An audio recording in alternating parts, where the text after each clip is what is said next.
Hello, everyone, and thank you so much for joining us this afternoon. My name is Benjamin Quinn, and on behalf of Harvard Bookstore and our co-sponsor, Harvard's Edmund J. Safra Center for Ethics, I'm so excited to welcome you to today's event with Mathias Risse, discussing his book On Justice, Philosophy, History, and Foundations in conversation with Eric Beerbohm.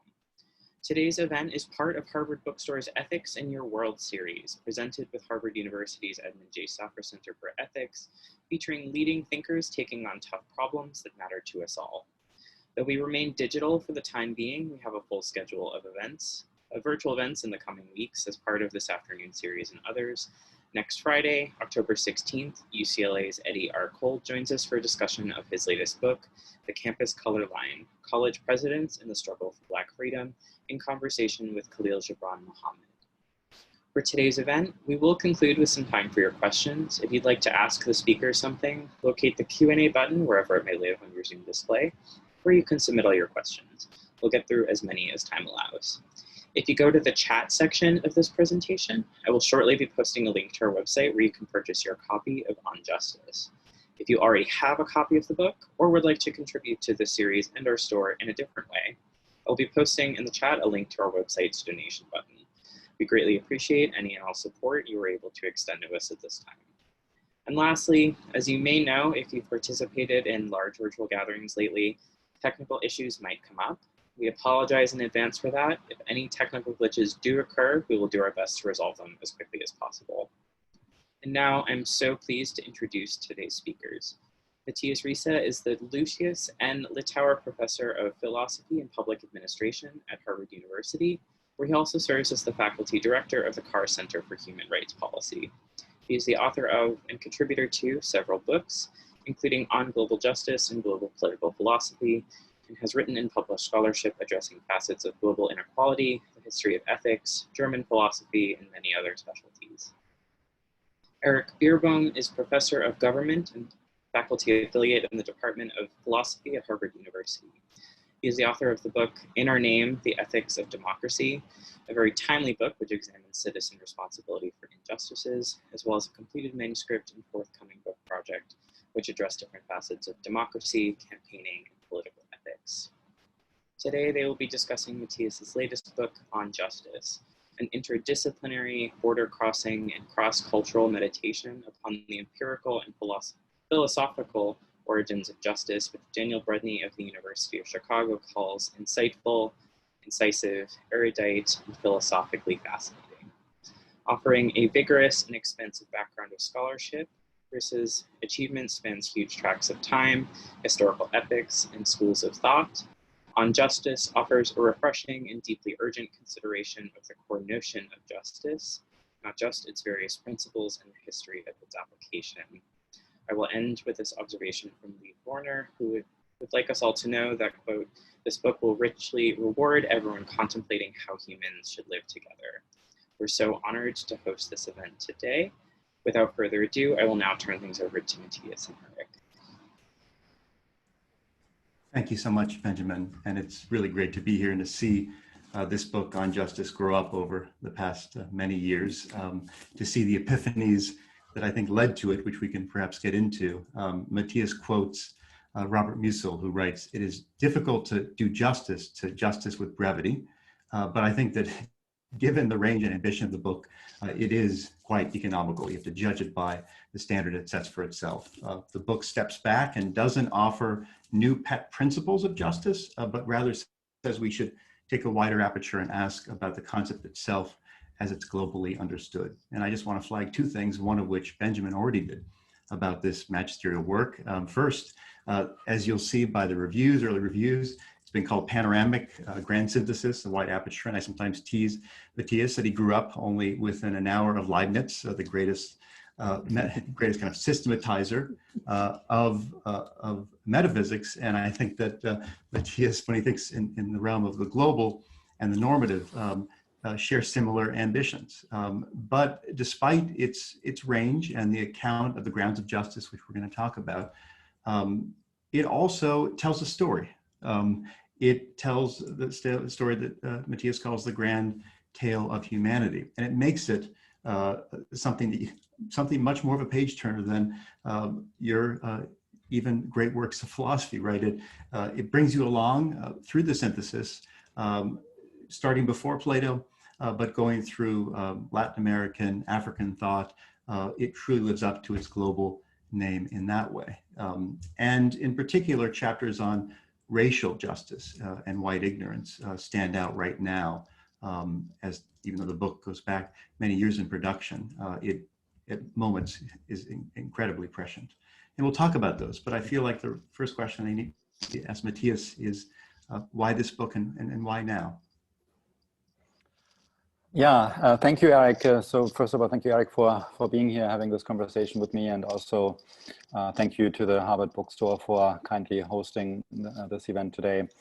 So let me go back a little bit, explaining where this book came from. So in fact, it came from another book. So in 2012, I published a book called On Global Justice that you already alluded to, and that was a contribution to an ongoing debate then of how we should conceptualize, how we should think about distributive justice at the global level. What do we owe to each other across country lines as human beings? What does a just world actually look like?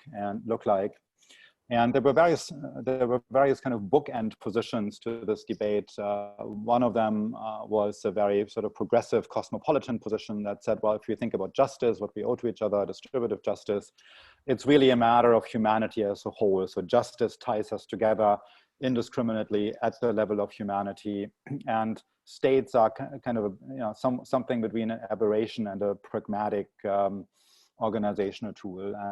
And that view, the other bookend, stood opposed to that other bookend view, namely the more traditional sort of statist view that said, well, if we talk about something as cumbersome, as dense as justice, that really, especially distributive justice, where we are really talking about sharing out not just material things, but also rights, entitlements, relational goods. If we're talking about something like that with this demandingness, then it really only applies in these particular dense circumstances that are characteristic of modern states. So we have these two bookend views, and my proposal was a bit of an ecumenical sort of intermediate view. Said, well, actually, things are a little bit more complicated here. We need to distinguish among several different contexts of justice, what I call grounds of justice, that need to be treated differently in terms of what principles of justice apply there. The state is one of them, but then also what sociologists sometimes call the world society is another one, the trade regime is another one. So altogether, I distinguish among several of them. So global justice understood as coming out of different grounds, different context of justice. And so that was part of that debate back then. And then you can imagine a book with a title like On Global Justice has a way of generating follow-up agendas. And here, one part of this follow-up agenda simply was to also take a step back and then to ask, well, what are we actually doing here? So we are making these different proposals for what a just world would look like.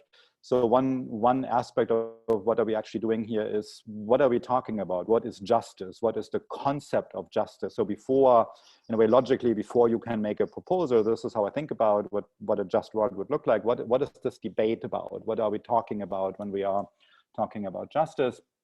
So that was one agenda. But then also, we live in a time where critical theory, self-questioning is much of the agenda of the day. And then of course we also need to wonder, who are we as philosophers?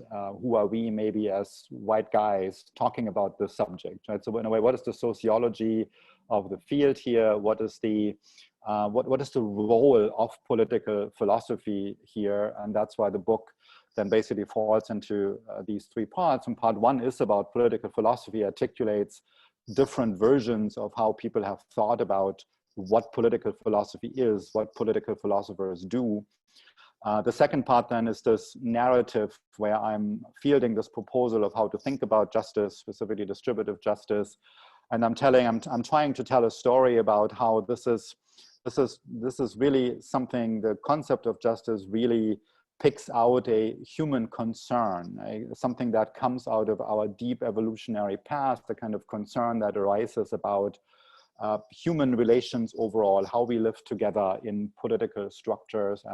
And really, once you have that thought, it's something you can trace across ages and across societies with some, obviously with appropriate caution and then at a certain level of abstraction, but that there is really a conversation at the level of humanity about how to address this fundamental issue about how to share out these things that we do together. And I'm trying to track that story across time. And then the last part is then in a way the most analytical part, where it's really more about the once you have said everything I've said by the end of part 2, there's a number of concepts, a number of ideas that need spelling out more, and that is happening in part 3, which then also means the parts 1 and 2 would be much more readily accessible. So the page turning, I mean, I'm delighted to hear that you characterize it like that. The page turning probably does not apply to part 3, but if it applies anywhere, it would be in parts 1 and 2. So that's the background. And there's a sanguine quality to the work, right? That, I mean, and I would contrast it with recent work that says we should work in the negative space. We should develop theories of injustice, basically triage it, given how badly we haven't figured out how to work together, how to live together globally. And it pushes against that, the spirit of the book.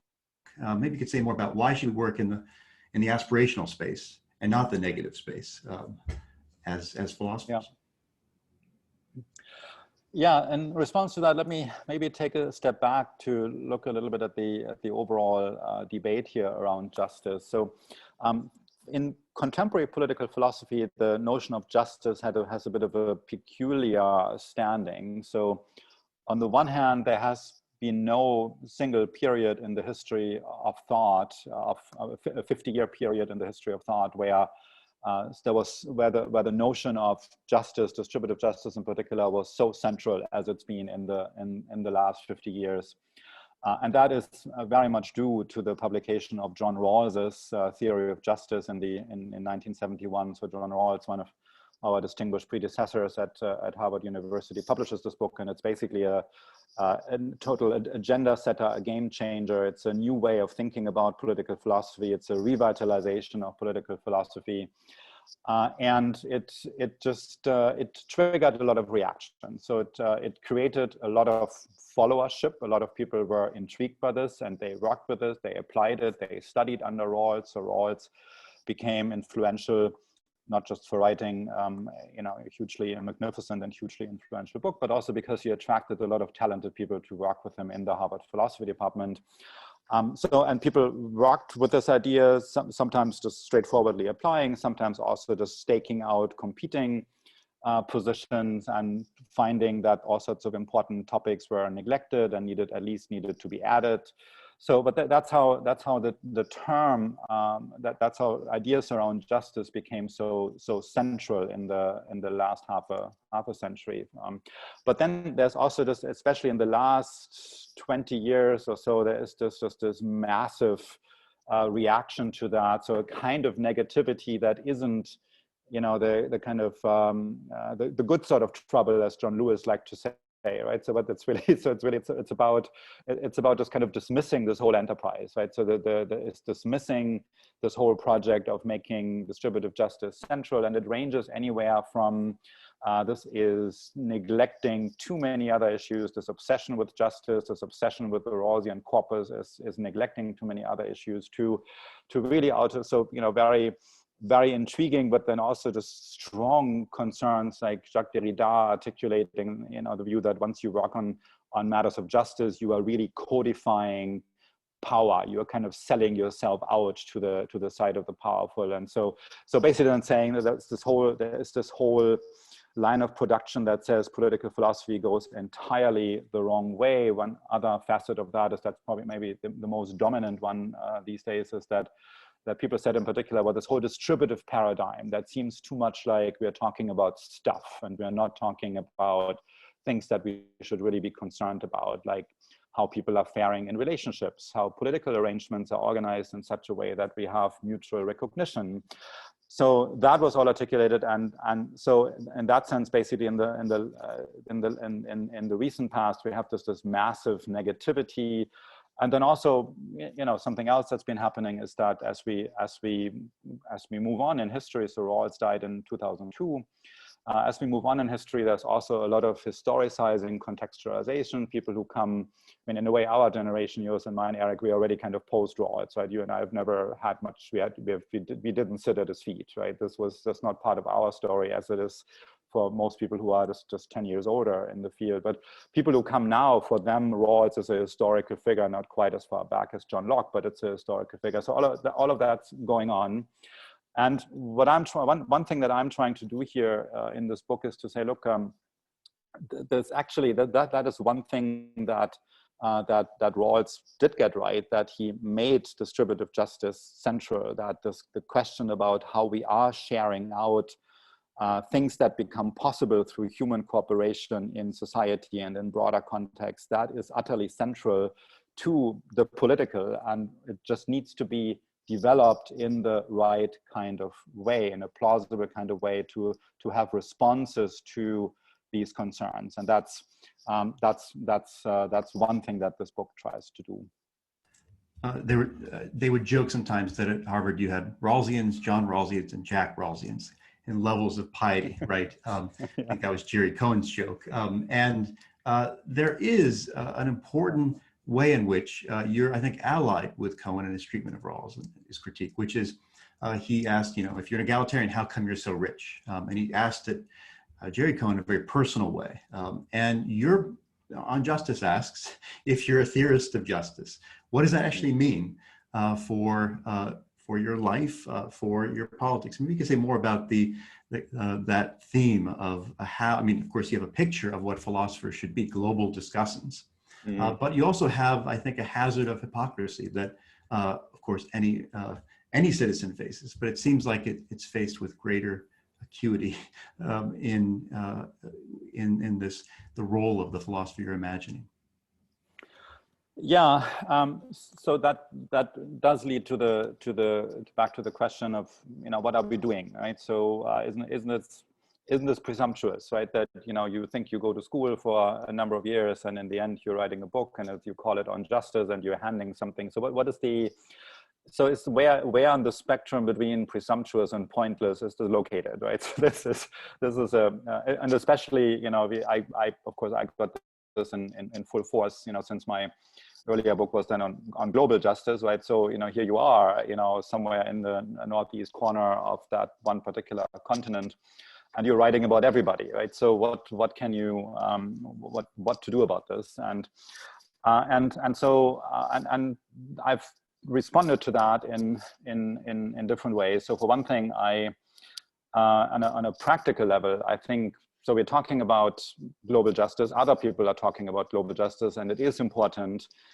that we create more of an actual platform of exchange, an actual intellectual sphere in which this is happening, and articulate also what the sort of global discourse is like. And I've gotten quite invested over the years in doing a fair amount of organizing activity and visiting activity, being other places in the world and trying to be part of a global context of conversation, so that global political thought is more than just people from over here talking about everybody else and then people from over there talking to everybody else. And so I think that's important, that in especially in this time when global problems, genuinely global problems, are so much haunting us, that philosophers are also really putting their heads together, in the pre-corona times, almost literally, right? But at least that they're kind of aware of each other and that they have shared conferences, and I've done a fair amount of organizing activity around that to help make that happen. But then also in this book, one also just needs to think about what is the philosopher, what is the role of a political philosopher in society, and how can we understand that in this kind of postmodern age in ways that don't come across as anywhere between ridiculous and presumptuous. And that's what the first part of the book investigates, these different roles that philosophers have seen themselves play, and some of them are quite well known and kind of a bit kind of signposts in the field. So Plato, famously talks about the philosopher kings, right? So there is a truth to be found through the right kind of thinking about how society should be organized and about what kind of person should rule. It's the philosopher that has that right kind of understanding, and then who else should be, ultimately in charge of society except the people who have this kind of understanding. And so that's a very strong understanding of philosopher, and a lot of people in who are kind of encountering philosophy on and off, they still somehow think that that's what we think we are doing. But then there's also, very, very different views of philosophy. So if you look at the Marxist tradition, where the idea is that change is really only happening, change in the world is really just not happening through moral argument at all. It's not about people gaining insights. It's not about people instructed properly. It's about socioeconomic circumstances changing somewhat, right? And eventually they are, for example, within capitalism, they are of the sort that there's eventually a revolution, right? But that is not happening because people become convinced that they need a different kind of a society, but because the weight of economic circumstances is such that people just can't bear it anymore, and at some point there's just this explosion.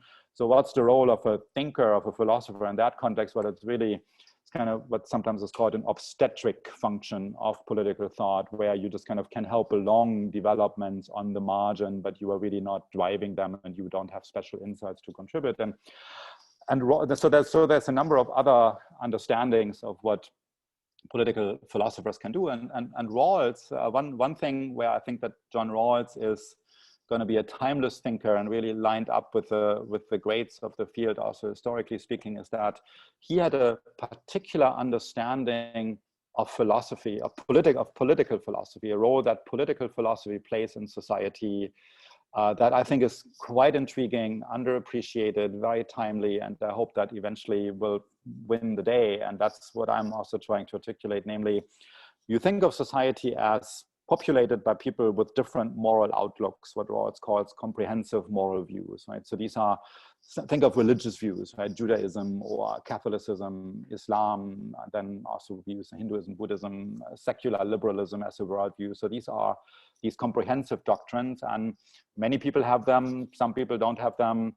But this is the kind of moral outlook as in comprehensive understanding, comprehensive orientation in the world, in relation to nature. They give comprehensive advice across the board. And then in addition to these comprehensive doctrines, we have this superstructure, so to speak, of public reason, where we as citizens come together. We're coming from these different underlying worldviews, but as citizens, we also come together and we understand there is this conflictual situation where people simply look at reality differently, take advice from different sources. But we need this additional level of citizenship at which then discussions about the kind of basic living arrangements that we are in need to be had in a way that accepts the presence of this kind of worldview conflict, right? And doesn't try to dissolve it. So it's in a way, Rawls has a complex understanding of conflict, but then also a constructive understanding in the sense that we are not trying to resolve this because we understand it is just not, practically speaking, it is not resolvable, right? So we need to find this other platform of getting along, and that is public reason, where we exchange views as citizens, and that actually creates a role for political philosophers, namely partly just to articulate this vision and to elaborate this vision, trying to persuade people that the existence of this kind of conflict is quite bearable, is quite doable, just needs to be managed properly. But then also it's a bit of an abdication of this sort of handing down truth understanding of political philosophy, where as a political philosopher domestically, you are a citizen discussant. You have thought about some matters for longer and maybe a little bit more deeply than other people, and you are also involving yourself into the kind of discussions that are happening among citizens, right? And so you are, you're driving, you're trying to contribute, in addition to articulating the overall attractiveness of this way of thinking about conflict and society going forward. You are also playing a role in there as a what I call then a somewhat clumsily a theory providing citizen discussant. So it's a recognizable role of a political philosopher as more than what Max Weber would have recognized as more like a guidance counselor. I try to help other people to find their views. So political philosophy can make proposals, can put stuff out there, but it's as contributors among others, and it's also as somebody who is articulating this overall understanding of conflict in society and how to manage it.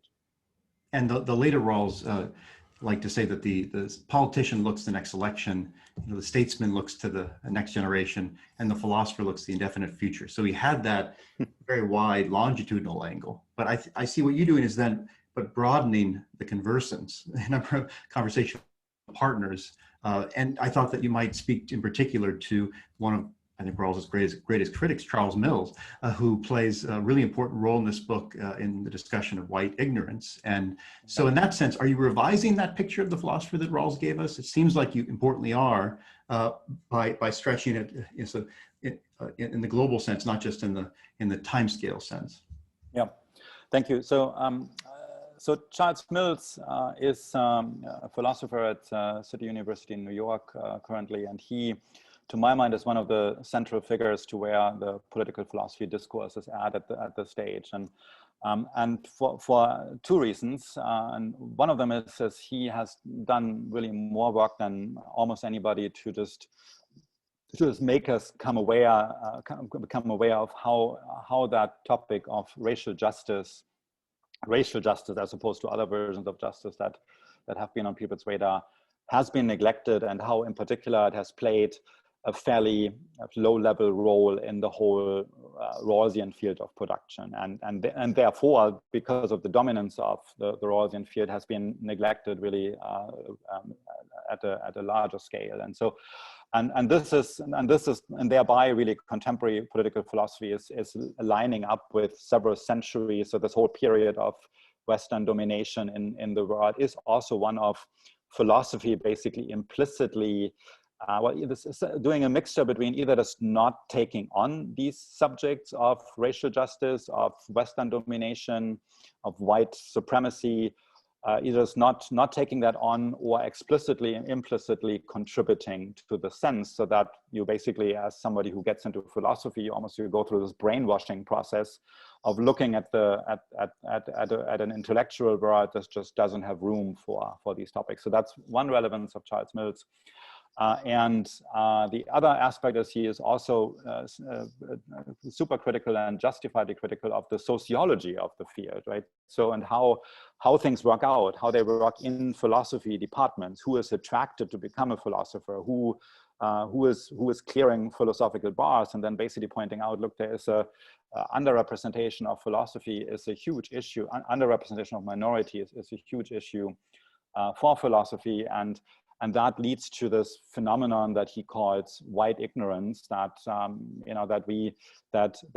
we just typically as white people, male people, come out of this intellectual context, and we have a certain way of processing topics, a certain way of looking at the agenda, a certain way of advancing the agenda, and that we really need to take a big step back here and engage in this process of critical theory of not just the body of work that's out there and that's shaping the contemporary discourse, but also how the field works, how the discipline works. And since this book is about also articulating thoughts about what are we actually doing here, being philosophers, that plays the thoughts around race and white ignorance play a large role in this book, where I also want to contribute to this effort of getting the field to take this issue extremely seriously.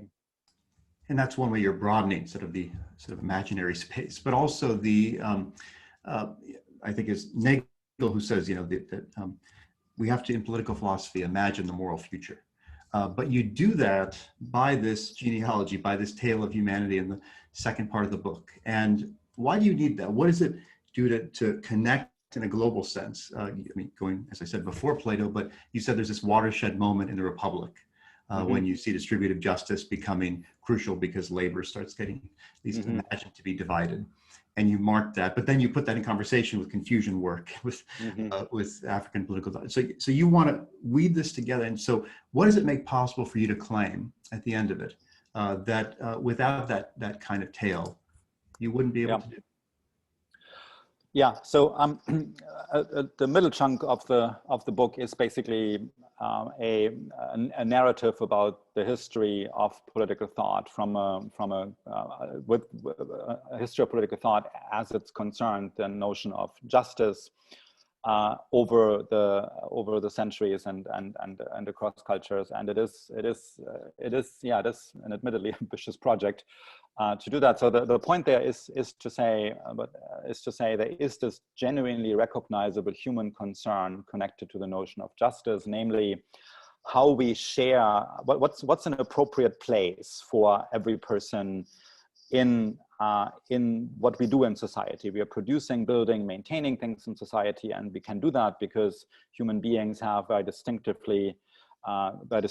cooperative capacities. So we're doing things together. We are building relationships. We are making things possible together. What role should everybody play in that? And that's the concept of justice that I identify, and I think that people wonder about that people ask questions about this and answer them in any number of often very ugly ways, right? But that we do that's the kind of big history end of my story that I'm telling, where humans have taken over the planet for better or worse, and they have been able to do that because they had these cooperative structures. They emerged evolutionarily as beings with certain cooperative structures, but then also always with a lot of conflict built in and questions often taken out in conflictual ways about what role people should play in the societies that we build. Yeah? And so and these questions they have always emerged in recorded history. So ever since we have had written stuff, there's records of that, and so we can, given that and given what we understand about just the general evolution about the human brain, we can well imagine that over in all these decades leading up to the creation of written records, there were versions of this debate already happening in these relatively small groups of humans that were the evolutionary normal case, and then these larger societies that became possible when agriculture made possible more stability. And from then, then we have these different stories that happen across the world and that occasionally connect. And then in particular, as you look at the historical sweep of this, you find this particular period in human history that some historians of thought have called the axial age. And that's this period between roughly 800 before the Common Era and 300 before the Common Era.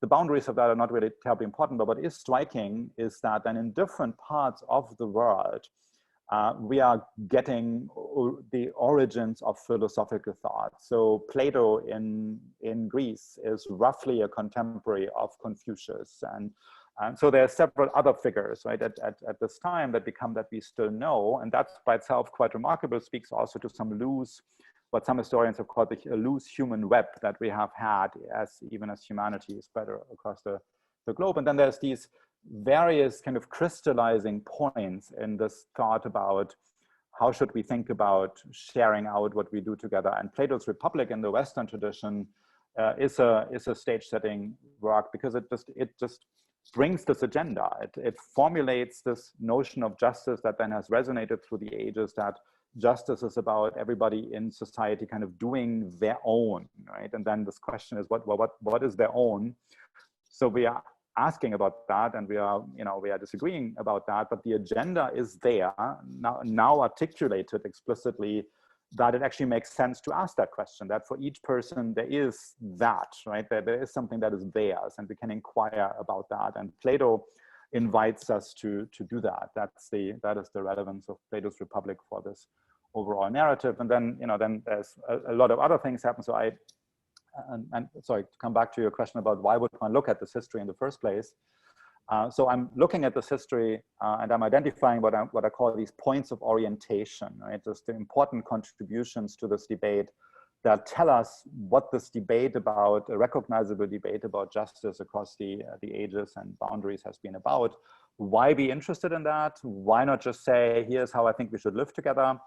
Well, the answer to that is, if I said to you, here's the following, here's what I mean by justice, right? And so I give it to you, and then you say, well, why should we care what you mean by that? And then I'd say, well, doesn't this sound like it fits with the context, right? Doesn't this sound like some plausible? But then you would say, well, how do we know that? How do we recognize as something, as a contribution, as a way of filling in the concept of justice? How do we recognize that? And that then tells you, well, justice is a term with an important baggage, with a long history. It's a very important term in our political vocabulary, one of the central terms in our political vocabulary. And we just have to recognize as individual contributors to that, that we can't just start from here and make something up, but that we are contributing to an ongoing conversation that is worth understanding from within, just because the concept of justice is so overwhelmingly important. And it helps us then locate also a context where our contributions as contemporary thinkers make sense. And then basically what I want to say, my specific view on what justice is at the global level that I presented in On Global Justice kind of emerges as the most plausible next step in this overall conversation of humanity that we can trace back in this big history sort of way, and that has Plato as this, original, well, at least at this important point of orientation at that earlier stage. And so to bring that out, when you tell the tale of humanity, right, there's a gain in the sense you brought a lot of interlocutors in there who've been left out of that story, but also I take it as a motivational aim too, right? So when you, right before you start this tale, you write that questions of distributive justice are existential, and the stringency of those claims follows from our cooperative nature. And so I take it that part of the claim is that by understanding how central debates about justice have been globally, cross-culturally, that will, when it turns out that the demands of justice are quite stringent and demand quite a bit from us as nations, as citizens, that we'll be in a better position to take them seriously. So is there a motivational side to the story and not just an epistemic side? Yeah, so this is maybe also a good way of talking about the way the book ends, right? So I have an epilogue, and maybe you were kind of getting us there, since you and I have just discussed this quite a bit. I'm having this epilogue on the work of Carl Schmidt, who is mid 20th century German thinker, a very conservative thinker, and a very problematic thinker also because of his temporary alignment with the Nazis in the early 30s, and who, in a way, the reason I have him there is because he's formulating these ageless versions of objection against my projects like mine, and one of them is this concern. He would say, look, ideas like thinking of the level of humanity and also even already talking about justice, all of this is so bloodless. It's not motivational, right? It's not what gets people up in the morning. What people are after is better described in terms of concepts like love and meaning and doing things together in this tightly woven community that then sees its relationship to other communities largely in this, what Schmidt calls the friend-enemy distinction. And justice is this weird thing that liberals come with, and this bloodless thing that doesn't really kind of do justice to the intricacies and the depth of human nature. And to that, actually, so this Rawlsian understanding of conflict and society that I sketched earlier is actually offering a nice response to this here. And I think actually it's hugely relevant, honestly, to what's happening in our country right now, in these weeks leading up to the election. It's basically saying, look, you all get meaning of life, right? A term that in my other work has been hugely important. You get that from these moral outlooks that you have. You have these orientations. People have different orientations in life. Again, people are adherents to various religions, or they have secular orientations. They have some kind of worldview or some approximation to that, and that gives them meaning, right? But then, how does justice come in? Well, from within these understandings of meaning, you would also then understand that in a kind of pluralist society that certainly the United States is, and that many other societies are in their own way in the 21st century, we live together with other people who get meaning in their own way, and who think of their lives and the sources of advice they're taking from it. They think of this differently.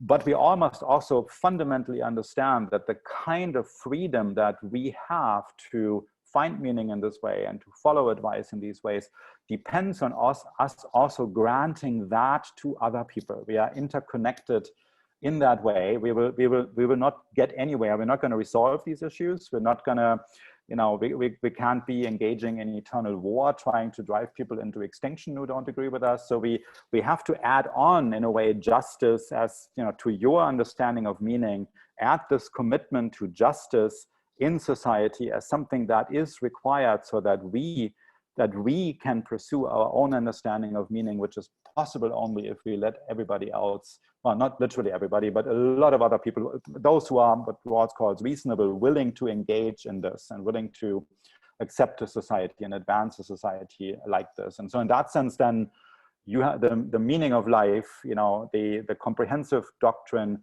is consistent with connecting ideas about justice to that, and so that we are committed to the survival of society as a unity. And of course, this is very much what's at stake at the election also right now, right? That we all just need to understand it is so much more important that we continue to exist as a country in a democratic form of governance with an orderly election, with an orderly transition of power. That is so much more important than that one side wins in this particular case. And that can be very nicely articulated in this framework that I'm working with here.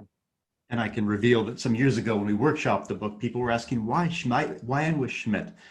How does that stick the landing of the argument? And I guess on a day when this morning I learned that the president's asking for the jailing of his both predecessor and would-be successor, that the place of Schmidt and the menace of that picture of politics, kind of a scorched earth picture of politics, does present, I take it you'd say, the greatest threat to this, interrupting this conversation about justice, taking us back many centuries and kind of chucking a lot of progress. So Schmidt kind of plays that role, profound, would you say just a profound foil to test the argument at the end?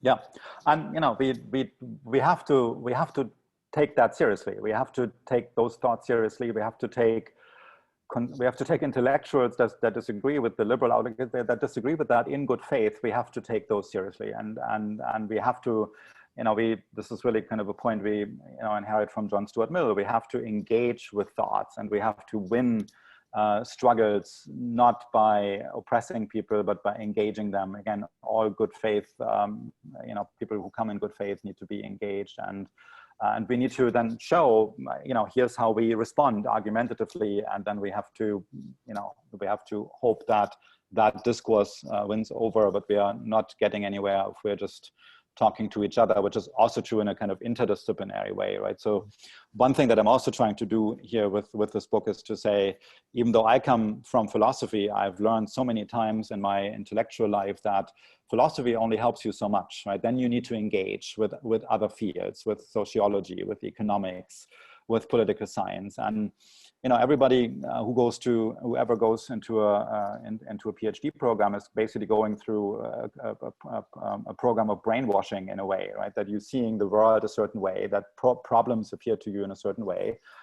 And that's inevitable at some level because you need to learn a craft, right? You need to just kind of figure out how a certain intellectual niche works, but it's also hugely problematic given how many other angles there are. And this is also one thing I'm trying to do here, just to bring in voices from the social sciences and to say, any one person can only do so much. Obviously, I have a PhD in one field, but as a way of saying these are intellectually shared problems, and we need to have more interdisciplinary context on them often. Mathias, thank you. I'm going to turn it to Benjamin, who's going to raise some questions that people have posed. Mm-hmm. Hello. Great. So I am going to start with a question from Kat Wade in the audience, who asked, How does Mathias think his more recent philosophizing on the very concept of justice bears on his previous text on grounds of justice, etc.? Has his investigation on the concept of justice changed his theorizing? Yeah, thank you for that question. So the book on global justice, where I articulate this theory of grounds of justice, is the starting point for this follow-up agenda that then led to this book. And so roughly a way of thinking about this is, in on global justice, I'm actually making a proposal for what I think a just world is at a fairly abstract level, but then also thinking it through for a range of much more concrete issues like immigration, obligations to future generations, climate change. This is all kind of thought through for those contexts there. This book here on justice is in a way providing the envelope for that. So it's basically saying, here's this larger story that I can tell about what it is that I'm proposing to you, what it is that we are doing as political philosophers when we are doing this kind of work, and what the conversation about distributive justice across the ages and across cultural, regional context has been, so that, and this is where I'm getting a little bit presumptuous, so that in a way my theory of justice my content theory of justice in terms of these different grounds is presented as a plausible next step in this debate, right? So the debate has flowed in a certain way, and I want to say, if I'm making this move now that I did on global justice, that is actually a sensible next move in this overall conversation that I'm constructing, and that belongs to so many people that have contributed there, and of course in a way it belongs to humanity as a whole. So it's kind of contextualizing myself there, and also articulating myself as a political philosopher, and really also owning up to things that were not done well on global justice. On global justice does not talk about race, does not contextualize the activity of political philosophers at all, and that was a huge omission, and it needed to be rectified, and this book is my attempt to do that.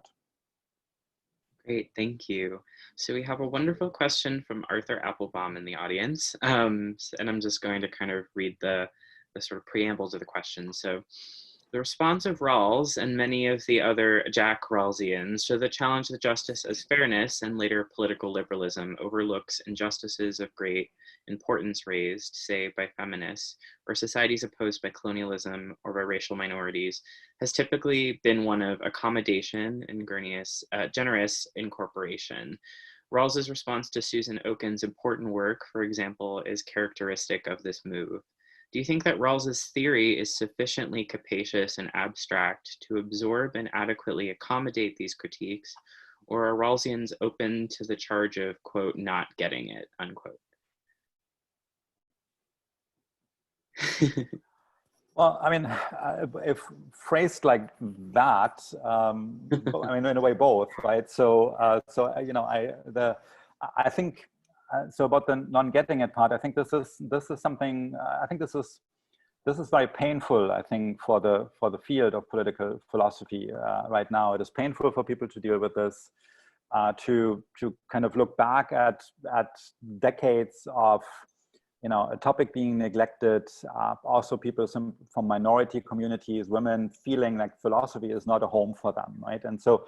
And this is a painful reckoning. It's happening in the Harvard philosophy department, right? It's happening around the world and around the country, definitely in philosophy departments. So, and of course, it's in many cases, there's this thing about teaching new tricks to old dogs, and maybe so for some people it will be true that they are not getting it, right? And for whatever the explanation is, they're not getting it. But so this, I think, is not a problem for the Jack Rawlsians as a group. There's an interesting debate out there about what the connection is between the racial justice themes and the Rawlsian corpus. And someone like Charles Mills, whom I mentioned, is super critical, that he's really articulating a lot of doubts that this can be done within the Rawlsian framework.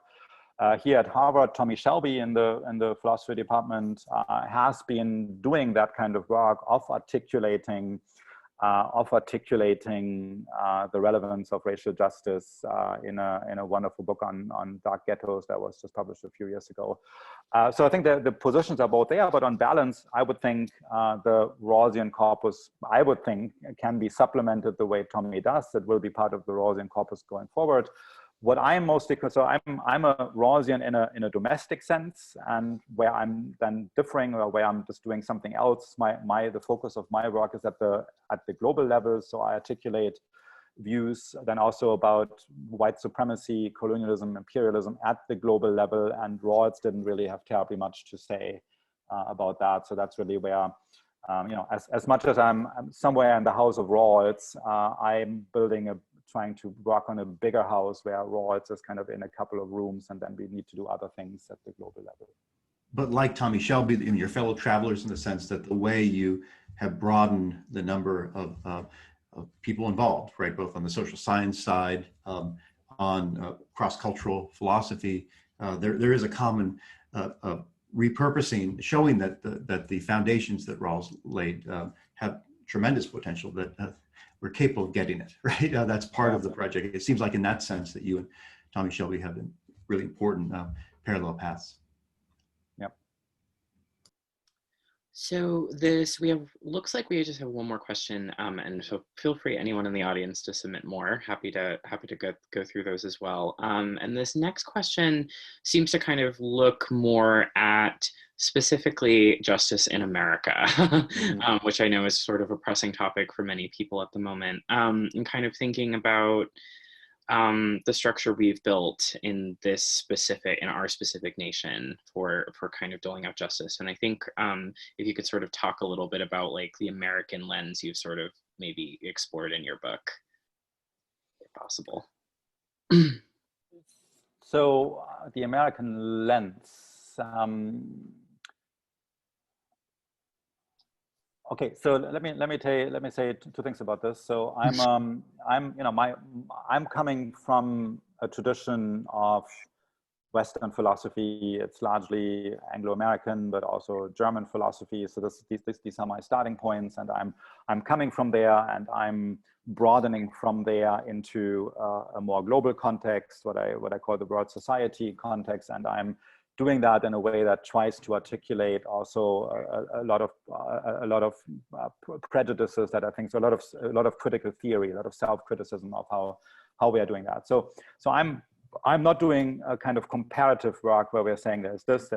That's also legitimate. Other people have done it, but I'm trying to articulate our situation from within, people like our situation from within, and from there we are moving on to connecting to other people, and from there we are also doing house cleaning. We're thinking about where we messed things up in the past, but we have to start from here in order to get to a better place. So that's the kind of the philosophical answer to that. The more political answer to that, let me switch to my other role at the university. So I'm, as was mentioned earlier, I'm the director of the Carr Center for Human Rights Policy, and we have done a lot of thinking and other kinds of work around where things stand with justice in the United States. And here we just yesterday we had an event presenting to the public a report called Reimagining Rights and Responsibilities in the United States Toward a More Equal Liberty. That's the name of the report that we did under wonderful leadership of John Shaddock, which is a selfie of where rights stand in the United States. And it's not all bleak, but there's certainly there's a lot of retrenchment vis-a-vis the ideals that have been articulated within the American rights tradition. So I'd urge you all to check that out. So the report again is called Reimagining Rights and Responsibility, and the launch event we had yesterday also was recorded, so you could easily find that. So things obviously are not good. The unity of the country is threatened. Who would have one would say, in a mature democracy, when somebody in a position of power says, well, I'm not sure whether I'm going to accept the outcome of the election. I'm not sure whether I'm believing in the transition of power. In a mature democracy, this would have earned him a roaring round of laughter, right? And everybody would have said, you know, you can say whatever you like, you know, we're going to do this by the rules because we are committed to the democracy more than we are committed to the victory in this round, right? That is what would have happened in a mature democracy, and that so many people whose voices need to be heard are not willing to come out and say, being in a democracy, continuing, you know, more than 200 years of, you know, being democracy somehow with all the things that need to be faced about how things went wrong in the past, but being in a democracy one way or another, that matters so much more than winning one election. That we don't get this kind of outcry is pretty tragic, and it really speaks to also a lack of maturity then, I think, in the democracy. Great. So it looks like we have time for one more question. So I'll sort of move on to this one from John Simpson, which is just sort of a simple question about what is next in your research program? Yeah. So I have written I've written 4 books altogether, and 3 of them have the words "on" and "justice" in the title, and this is getting a little bit embarrassing. So I try to move beyond that, even though justice is a big term that one, you know, can easily spend a lifetime on. But my recent interests actually are around human rights, and then also again justice kind of comes in, but I'm not trying to not write a book about it that has the word "on" also in the title.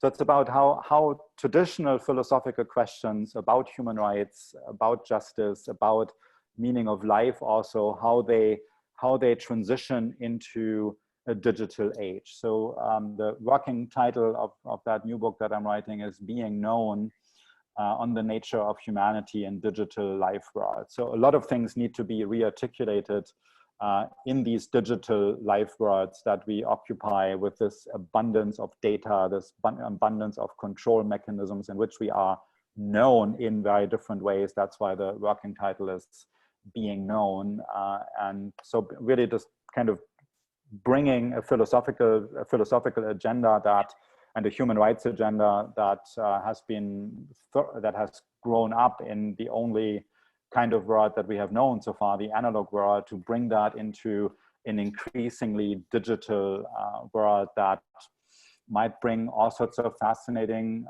changes, possibly leading up to super intelligences. Some people think this is going to happen within a few decades. And so as philosophers and as citizens and as human rights people, we need to be very much ready for that. And I'm trying to contribute to that agenda also in my work as the director of the Carr Center. Great. Well, we're just about at time, so I think the possibility of a future project from you is a great place to conclude for now. I just want to take a moment to thank our wonderful speakers today and all of you for joining us and for showing up for authors, publishers, indie bookselling, and our incredible staff here at Harvard Bookstore. We sincerely appreciate your support now and always. Please make sure to check out On Justice at the link in the chat or visit our website. I will leave the Zoom call open for a little bit just so you all can access the link before we completely conclude. Thanks again for your time and your support and for spending part of your afternoon with us. Have a great day, everyone, and stay well. Thank you.